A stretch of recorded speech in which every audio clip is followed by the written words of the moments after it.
খাওয়ানোর টেই ভাগ করা হয় না, বিড়ি কোন সময় কিনে খাই দিতে পারি না। এরপরে আমার বাপ কিন্তু গেরাম কইরা খা, ঠিক আছে।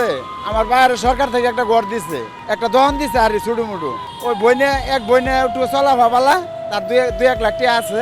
ওই বইনে 20,000 টাকা দেয়া আব্বার দহনে বয়া দিছে, আর বেটারা দিছে 7,000 টাকার জিনিস বলে ওই আব্বা ওহানা বাড়িতে বসে থাকে। আমার দুঃখটা হইলো আমি যদি ডেলি 1,000 টাকা কামাই করতে পারতাম তাহলে আমার দিনটা চলতো, চলাটা মুশকিল।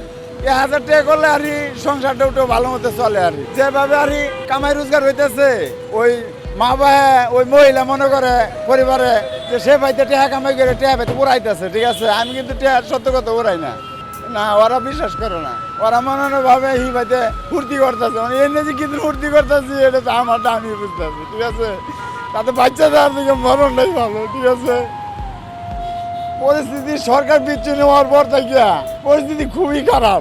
একবার মিছিল করলো যে অবৈধ সরকার, অবৈধ অটো চলবে না এটা কই হাই দিয়া উষ্টা না দিয়া সব অটো গাড়ি চলে, পাও গাড়ির যাত্রী উঠবে না। কিছু কিছু যাত্রী আছে পূর্ব রাজাবাজার, পশ্চিম রাজাবাজার, ওই গ্রিন রুট এসব জায়গায় পাও গাড়ির লোক উঠে কিছু না উঠলে তো আমরা কামাই করতাম কিবা, ঠিক আছে। আর অন্য জায়গার লোকগুলা উঠবারিছে না, কম ভাড়া দেম দূরত্ব দেম গা, ঠিক আছে। কত বেশি ভাড়া দিয়ে আমরা গেলে